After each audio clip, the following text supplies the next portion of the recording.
What's up, guys? It's Gremlin back again at Clanime, where we talk, debate, and relate anything and everything anime. Today, man, I gotta get to it. I'm gonna talk about powerless anime characters that just happen to be OP. Let's get to it.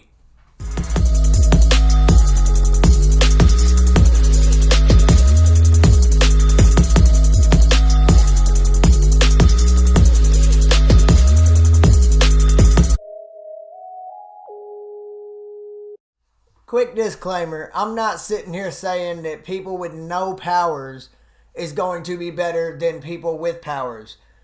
That'd be ridiculous. But I do see a lot of tier lists, and y'all be putting some of these people on S tier. Just saying. And that could be a numerous amount of reasons. I'm not saying I disagree, but I wanted to talk about just people without any kind of powers at all, and kind of see where they would stand alone. And this is in no exact order or anything else. I'm just going to kind of run down some of the best and why I think they're OP without powers. And like I said, no exact order. I'm going to go ahead and kick it off with Light Yagami from Death Note, even though I believe my boy L is better. And nobody better say anything about the book, alright? I'm talking no powers at all. Their mental capacity. So even without the book, man, you gotta know he was still very, very smart, okay? And that's why I put him first, because I just wanted to go ahead and get that out of the way.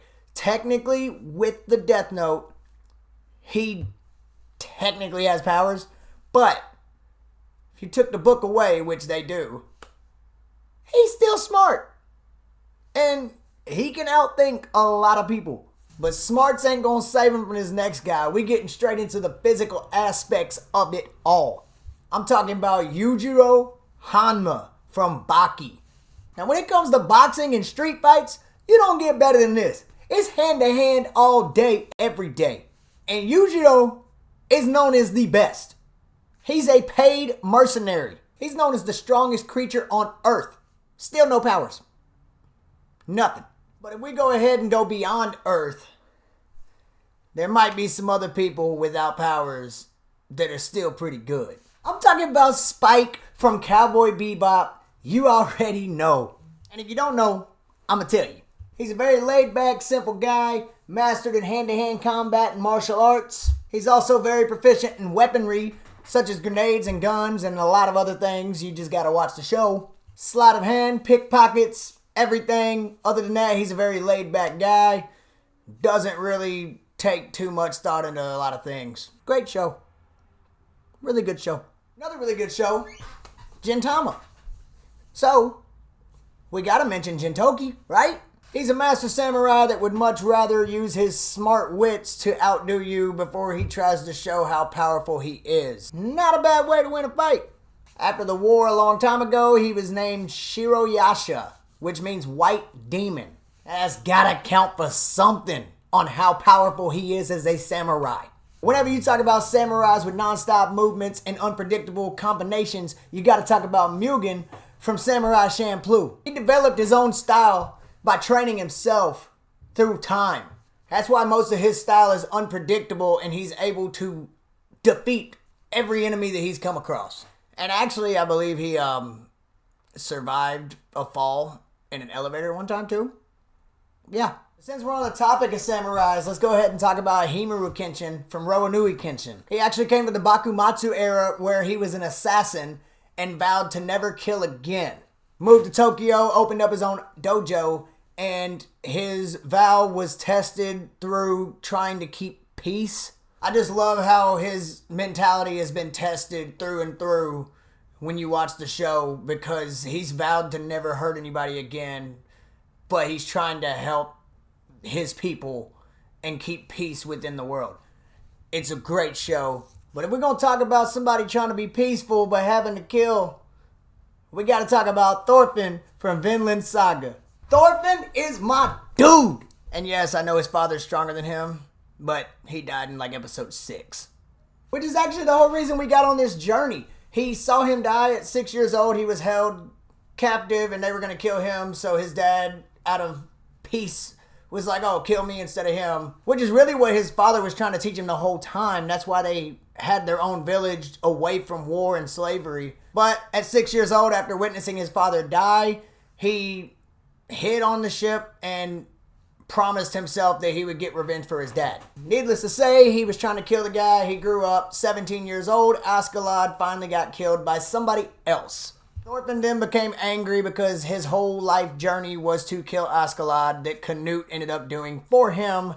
He slashes Canute across the face. Canute is now the new king and sends Thorfinn into slavery. And somehow within slavery for the last 4 years, he has developed a reason not to hurt anyone ever again. Breaks that pact one time and fights, but still does not kill. Then the second time there was an altercation, he took 100 punches from the biggest dude in the army just to talk to the king one last time and tell them to leave the farm. And we all know what Thorfinn is capable of, and that's the reason he is on this list. So let's move on to Guts from Berserk. Yes, I know the Berserker armor is technically a power, but it was actually made by the dwarves to where anyone that wears it doesn't feel pain, and it pulls out all their negative emotions in order to make them stronger. So technically it's like a boost of adrenaline.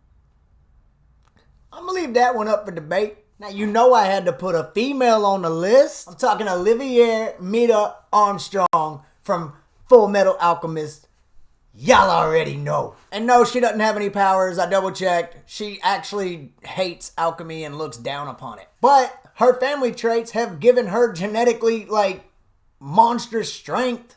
That's epic. She worked her way all the way up to Master General of the Wall of Briggs and is one of the top seats in the state military. She commands the whole fortress on her own. Obviously, you know she's got the strength. She's also proficient in swords and guns. Even though she lost the sloth, she can still hold her own though. Now let's jump into Rock Lee from Naruto. Y'all know I had to put him up on here. We could also talk about Guy, but we're gonna stick with right now. Either way, whichever one you pick, yes, they do have the 8 inner gates, but aside from that, they're still a force to be reckoned with, and we cannot ignore it. Lee has no powers. He had a heart-wrenching story.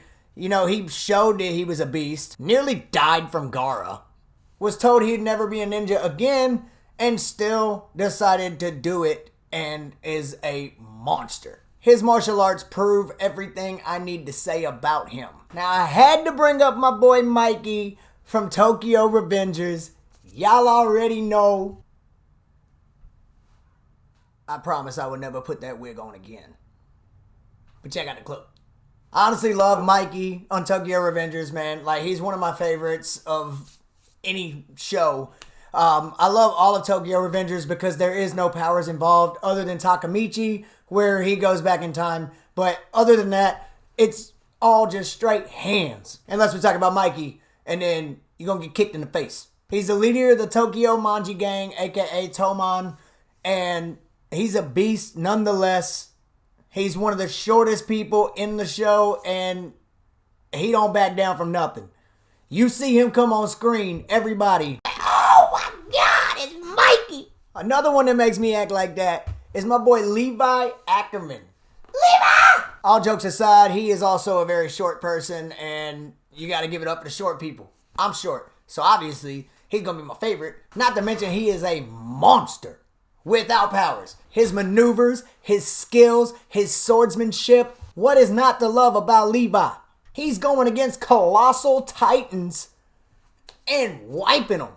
Although he did have a huge grudge on the Beast Titan, and he clapped him too. Levi's a beast. I love him.